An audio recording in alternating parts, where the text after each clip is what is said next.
Okay, so first thing I want to do is I want to, the, the whole point of what we're doing is to solve equations, right? That's mostly what we do in math. It's mostly what we do in science. Like in physics, my background's in physics, which is you use a tremendous amount of math, but usually you're trying to solve some kind of a specific equation that's going to give you an answer, a physics answer about something. And so that's the name of the game. The stuff we're going to talk about today is just going to be some ways that we can extend our ability to solve equations. You're good at that right now. This is a pretty complex equation. What would you do here to solve this? Let's say we've got 2 times the quantity 3x minus 1 minus 7 equals 4x plus 5.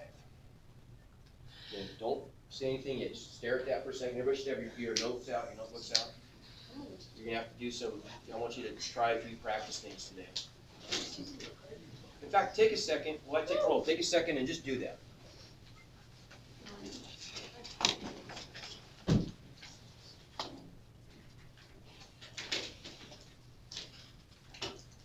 Okay, so what do we do? What do we do to solve this? Okay, good. So we're going to want to do some simplification here, right? Because we've talked about solving equations before, and we've always said if you can point to a single x, then you can isolate it, right? But we have 2 x's up there, so we've got to be able to combine those. To combine those, we have to simplify a little bit. So in terms of an order of operations technique here, we're going to have to do regular top-down simplifying to begin with, right? So inside parentheses, can we do anything? No, we can't combine the 3x and the -1, but we can, no exponents, but we can multiply, right? We can multiply this 2. Distributing is just multiplying, isn't it? Right, so multiply 2 times this quantity. If we do that, what do we get? 6x minus 2 minus 7 equals 4x plus 5. Okay, good. So we multiplied. Now we go down to add, subtract. Yeah, we can. We can combine these numbers, right? And we end up with, what, 6x. What's -2 minus 7? What is it again? Minus 9, right? Because when you're subtracting, you're just adding negatives. This is the same thing. If I say -2 minus 7, that's the same thing as saying -2 plus -7, right? We're just adding negatives to get more negative. Okay, we're getting there. But we still have 2 x's. What should we do here to get a single x? What are we going to do? We could do that. Yeah, we can, and we will do that. To push the x's together, though, let me ask you this. In which direction do I want to push the x's? Do I want to push the 4x left or the 6x right? I want to go 4x left. You're right. How come? How come, Carol? So you can get a positive. Good. So I get a positive number of x's, right? So we're going to push the 4x. That term has to go that way, which we do by subtracting 4x from each side, right? And then we end up with, what, 2x minus 9 equals 5. Okay, now we got it. Now we're done simplifying. We've gotten to a point where there is a single x that we can point at, and so now we can isolate it, right? To isolate, we go bottoms up on the order of operations, right? From bottom to top. And you guys all know this. What are the 2 steps in order to get the x by itself? We already said 1. What do we do first? Add 9. We got to add, subtract first, so we add 9. And we get 2x equals 14. And then last step, divide by 2. And so we get x equals 7. Good. Okay, what did we do? The original instructions were solve. I guess we could even say solve for x, but if we just say solve the equation, what does that mean? Yeah, so we found an x value. Good. But what does the x value do? What's important about that x value? What does it do? It makes these thingy true. Okay, so when you plug it into the original, it makes it true, right? So when you solve an equation, like if we're solving for x, solving is really is the same thing as finding the value. In some cases, it might be multiple values, like with absolute value stuff, right? When we solve those, we got multiple values, but we're finding the value or values of x that, I'm going to use math words, that satisfy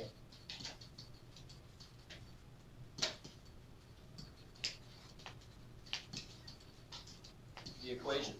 Satisfy the equation in math means just makes it true, right? So we found the value of x that would make this original equation work, right? No big deal. And you're very good at doing this process, isolating x, okay, where you just reverse order of operations, maybe even having to simplify first. Okay, but this is a different kind of a problem now. I'll give you something different. So what if you have something like, let's say, x squared minus 7x plus 18 equals 0.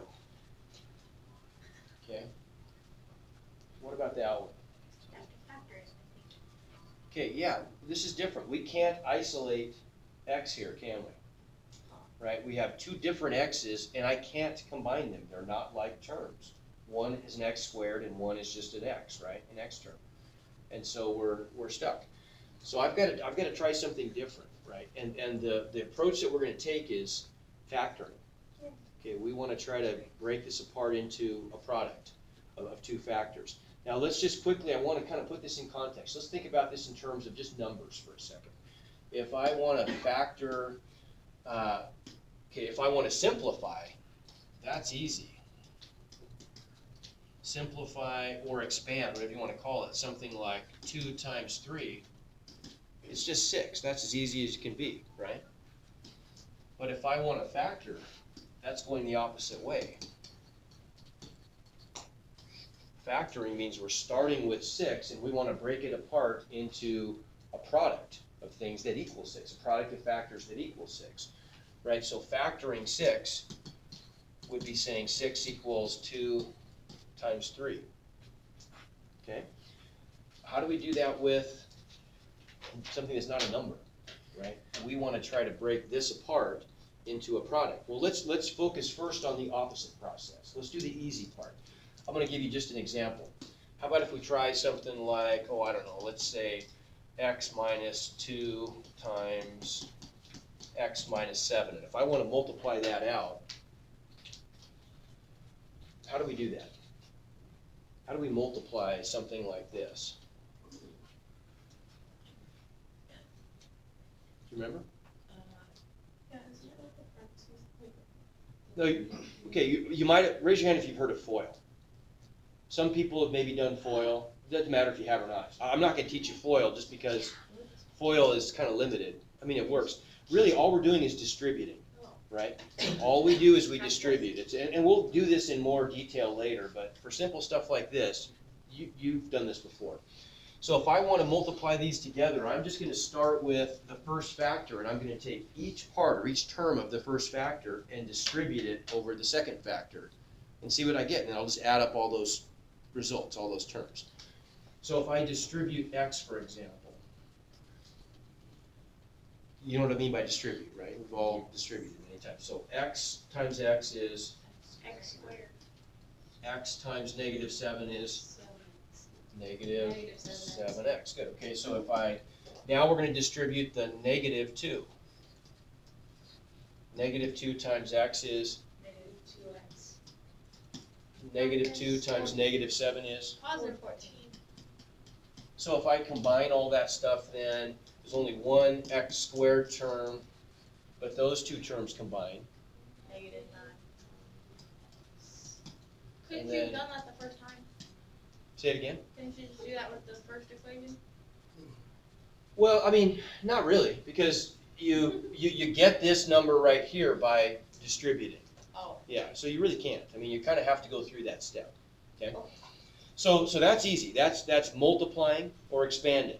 Now, factoring is reversing that process, right? If I wanted to reverse that process and go back in this direction, that would have been a little tougher. But one thing we would have known is that distributing the first term of the first factor times the first term of the second factor always is going to give me x squared, right? And so what do I know that those first terms have to be? What times what is x squared?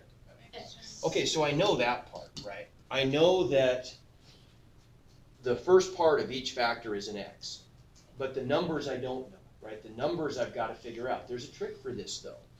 The two numbers just have to end up, notice what the pattern is here.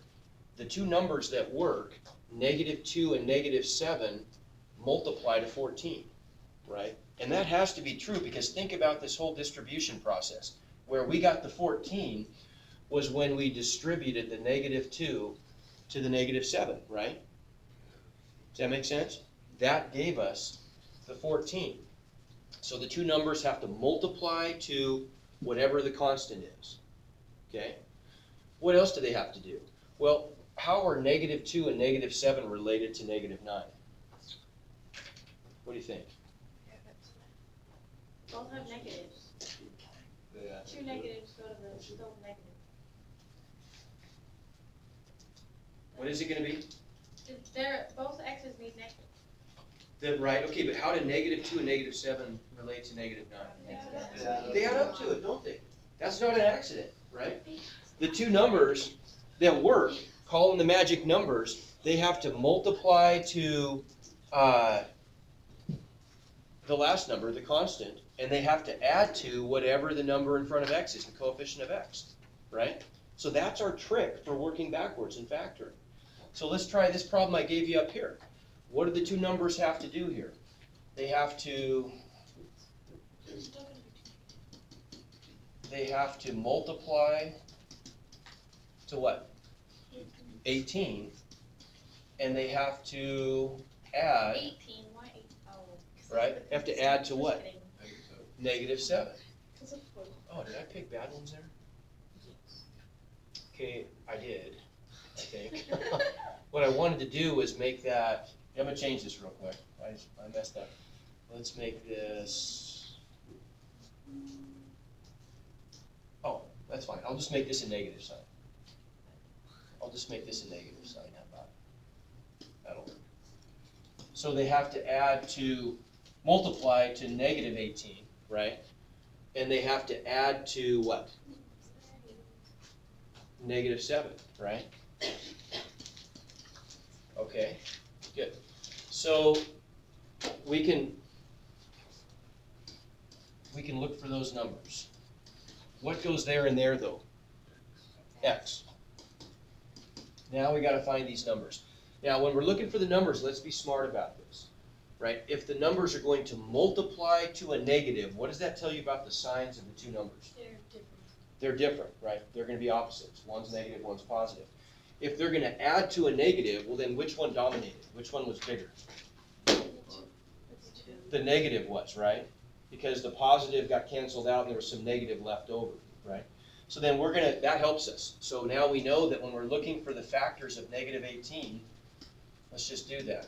Let's look for numbers where the negative one is bigger and they add to -7. Well, let's start with the most extreme cases where we get -18 and +1. Well, that's not gonna work. Those add to -17, right? But if I work down, what's the next set of factors after that? Oh, okay, -9 and 2, and that works, doesn't it, right?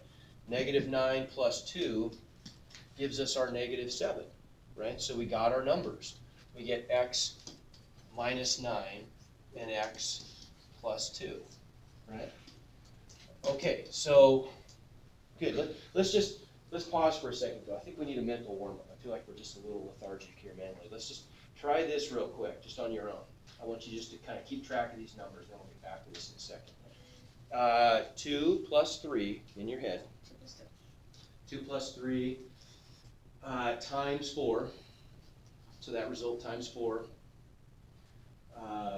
minus 12, okay, times 7. Wait, Oh, yeah, if you get lost, just try your best. Times 932.145 times pi out to just 7 decimals, times negative 43.1943412 times 0 equals, Zero. oh, 0, okay. Okay, so, I still stuck like 8 times 7. were you? Okay. So the moral of the story is, if you get, well, how do you get 0? I mean, if I multiply by 0, what always happens? I get 0. In fact, if I have a product that equals 0, what does that tell me about the factors? I have to multiply by 0. That's the only way I can get a product equal to 0, right? That's called the zero product property. So then think what we did here. Here's the beauty of what we did. We broke this expression up into a product of two, this complicated quadratic, right? It's got an x squared, that's quadratic. This quadratic expression, we broke it up into these two wimpy little simple linear factors, right? But if I know that the product of those two factors equals 0, well, the only way that can happen is if either the first factor is 0 or the second factor is 0, right? You get that? So then the solutions just come from this. We know that either x minus 9 has to equal 0, or x plus 2 has to equal 0. Well, what's the value of x that solves the first equation? What's the value of x that makes this factor 0? X equals 9, right? Or what's the value of x that makes this one 0? Negative 2, right? So that's where factoring can be really valuable, right? If it's easy to do, then it's a great strategy. Let's put this in context of what this chapter is all about, or this module, or this unit, whatever you want to call it. We're going to be we're practicing solving quadratic equations, right? That's equations that have x squareds in them.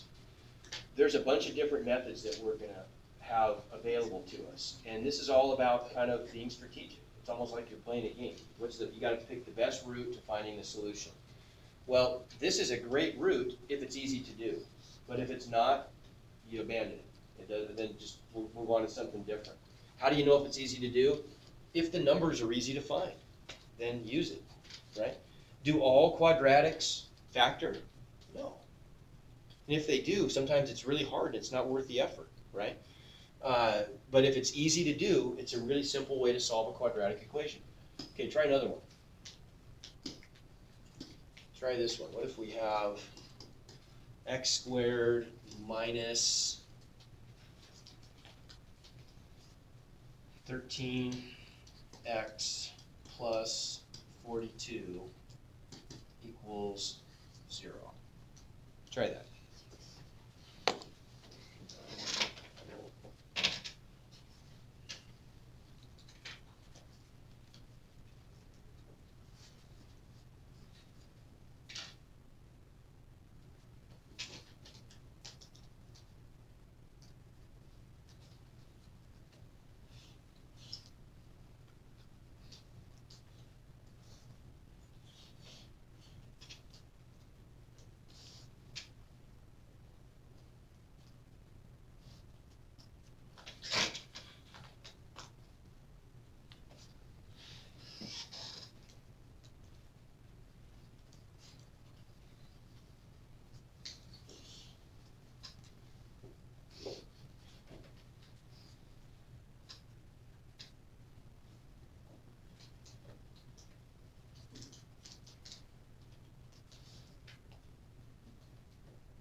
Okay, let's talk about this one. So, what's the first step? Before I even start thinking about it, I can write some stuff down, right? So,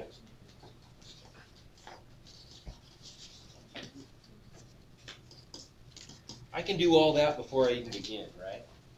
Okay, that's what we might call a template. Did we talk about what the meaning of template is? Nope. What does it mean? If you're writing a resume and you go to Microsoft Word and you download a template for a resume, what's that mean?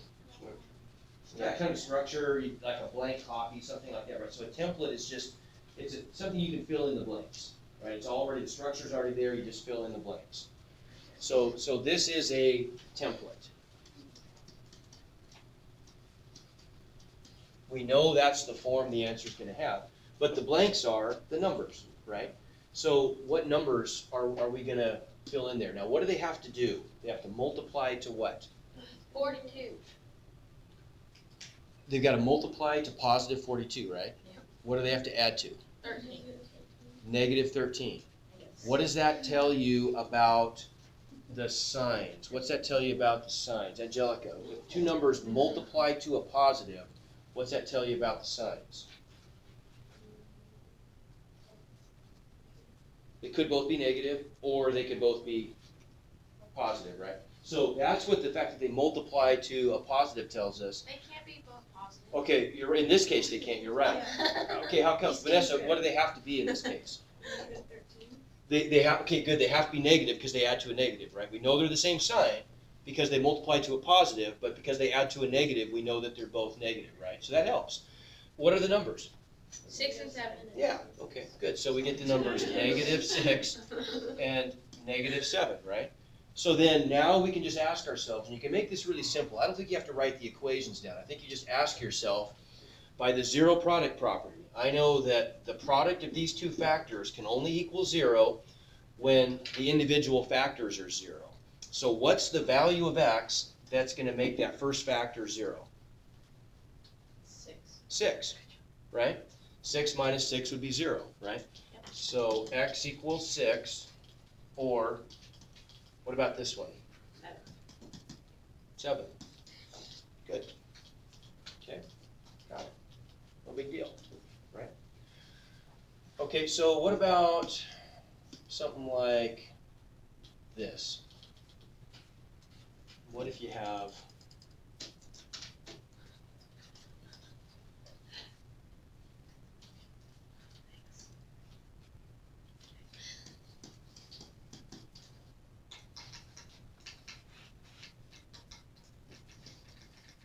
yikes. That was hard. That's no. Okay, that's actually much easier than the ones we just did. Okay, it's much easier. But much easier because the process of factoring here is really simple, right? What we always want to try to do, and we didn't need to on the first ones, I didn't emphasize it, but you always want to see if you can factor out a greatest common factor, right?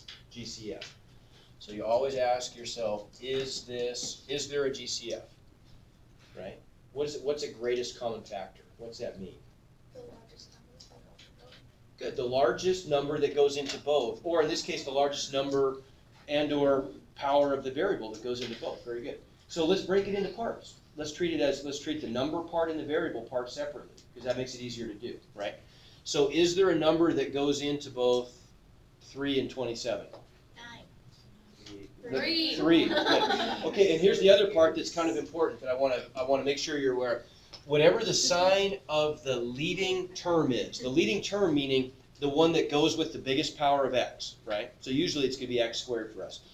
So whatever the term of, or the sign of the leading term is, you keep that with the GCF, right?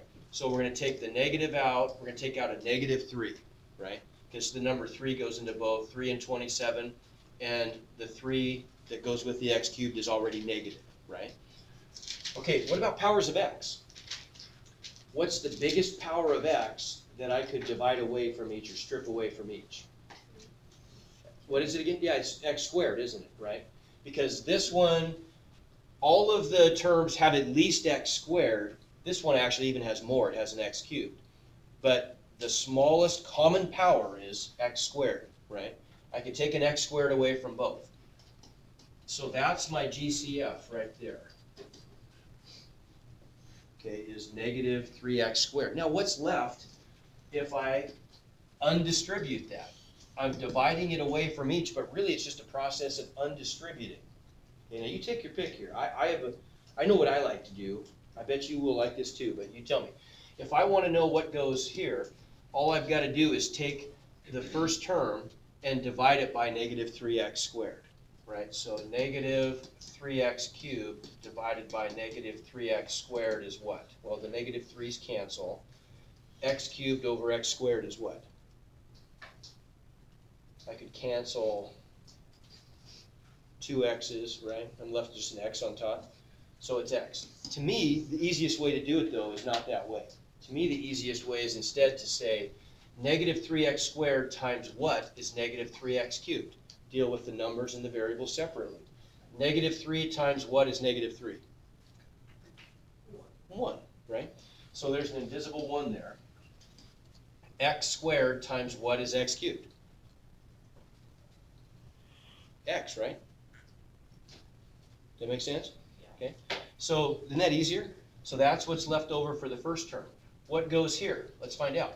Negative 3 times what is positive 27? Negative 9. X squared times what is x squared? 1, right? So there's an invisible 1 there. And so what are we left with? So then we're left with negative 3x squared times x minus 9 equals 0. It's factored. So what's the value of x that's going to make this first factor equal to 0? Negative 3 times what number squared? There's only one number that would work. 0, right? Does that make sense? The only number that's going to work here is 0, right? So this answer is x equals 0, right? What about here? What's the number that's going to make this factor 0? What's it going to be, Jace? What value of x would make x minus 9 0? 0. No, then I get 0 minus 9. What minus 9 is 0? 9. There you go. So those are my two solutions, 0 and 9. Right? Okay, try one more. Try this. What if we've got 2x cubed plus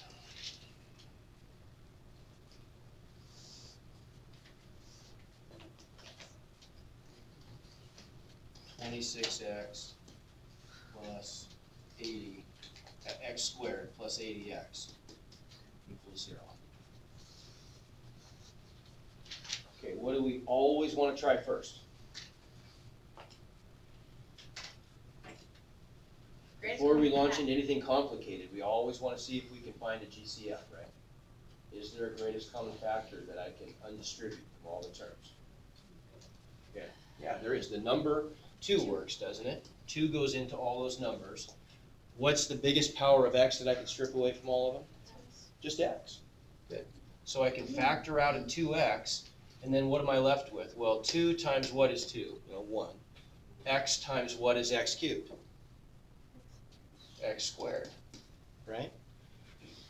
2 times what is 26? 13. X times what is x squared?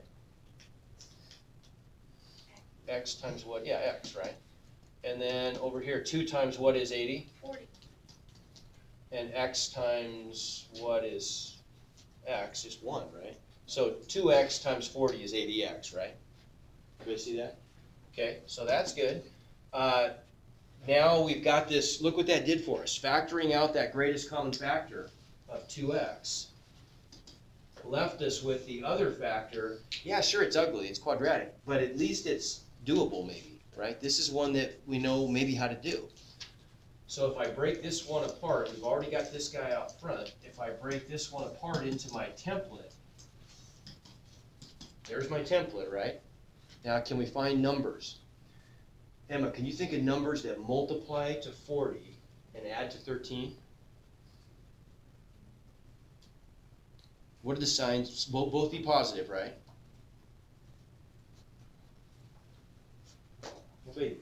Anybody think of those? These are a little trickier. Ooh. Okay, somebody else? What do you got? 8 and 5. 8 and 5, yeah. Okay, right? So now what are our solutions going to be? What are we going to get for our solutions here? Let's see, what's the, Austin, what's going to be the solution to the first factor? What value of x makes 2 times x 0? 0, okay. So x equals 0. How about the next one, Tyler? 8. Yeah, negative 8. And what about the last one? Bailey, what do you think? What value of x is going to make x plus 5 equal 0? Not 5. What plus 5 is 0? No. So negative 5. And remember, if you're unsure, all you got to do is take whatever's in there, set it equal to 0, and solve. So I would just subtract 5 from both sides. So those are my answers, right?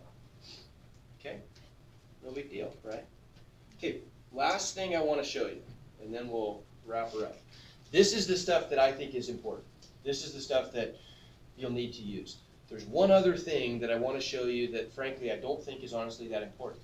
But most of you have already learned it, and I mean it could be useful in certain cases. It maybe only because it might show up on like an SAT test or something, right? But what if they ask you to factor completely something like this? Let's say we have. I'm just gonna make one up here. What if we have?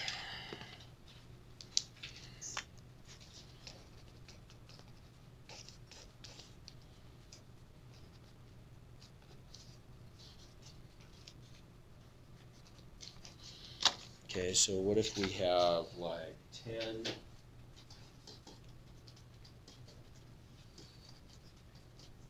10x squared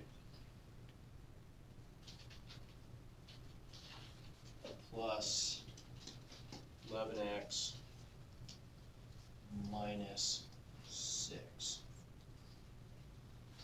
And maybe we're even solving an equation. What are we going to do there? What do we always try to do first? Factor out a greatest common factor. Is there one? There isn't, is there? There's no number that's going to divide into 10, 11, and negative 6. And we know that because 11 is prime, right? And then there's no x. This one doesn't even have an x, so I can't strip an x away from each term, right? So I'm stuck with that. But this is a lot harder because this time the number in front of x squared is not equal to 1, right? So what do we do here? Raise your hand if you've learned bottoms up. Okay, so some of you have learned bottoms up. I think I maybe showed it to my geometry last year too. It's kind of a slick way of doing this. It doesn't always work, but when it does work, it makes it pretty easy, right? So here's all we have to do. We just compare it. We're starting with a quadratic equation. So it's in the form ax squared plus bx plus c, in this case equals 0. To do bottoms up,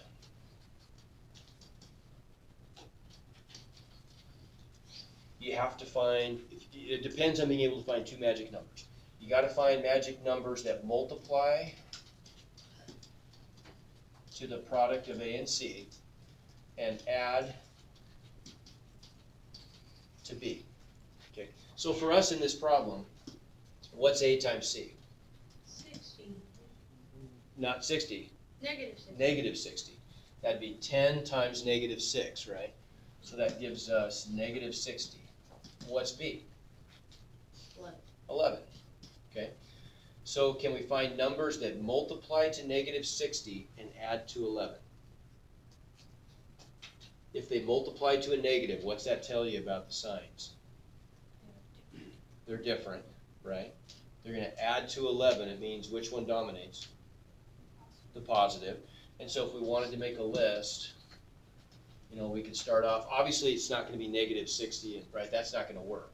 It's not even gonna be negative 30 and 2, is it? That's still way too big. It's not gonna add to 11. But we could maybe start with like, how about negative 20 and 3? Well, not quite. That's negative 17. Is it negative? Oh, I'm sorry, it should be positive though. It should be, right, it should be positive. The positive's the big one, right? No, it's Yeah. negative So 4. that would be positive. What's it gonna be? Negative 4. There you go, good. It's gonna work with 15 and negative 4 is gonna give us our positive 11, isn't it? So the magic numbers are 15 and negative 4. Okay, so once you have those numbers, bottoms up is really simple. All you do with bottoms up is we're gonna start off with, this is our template, just like before. Okay. But what we're gonna do is we're going to add to x each of the two magic numbers divided by a. Okay. So we're gonna get positive 15. So we're gonna do plus 15 over 10 and minus 4 over 10. Okay? And then from there, all we're gonna do is simplify the fractions if we can, reduce the fractions. Does 15 over 10 simplify? Does it reduce? Yes. Yeah, what number goes into both 15 and 10? 5. 5 goes into 15. How many times? 3. Into 10. So it reduces to 3 halves, right?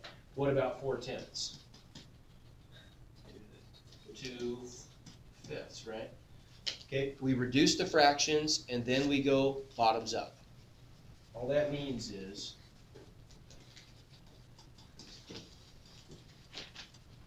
whatever number is in the bottom of the fraction, if there is one, that gets pushed up in front of x.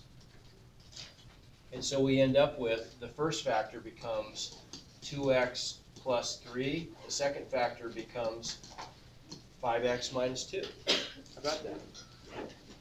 Okay. There it's factored. And if I wanted to solve this thing, I would just set each of these equal to 0 and solve, which actually I could have even done right here. X would equal negative 3 halves, or x would equal positive 2 fifths, right? Yes. Okay, I'm gonna give you a little practice assignment. You can work on it tomorrow over this stuff.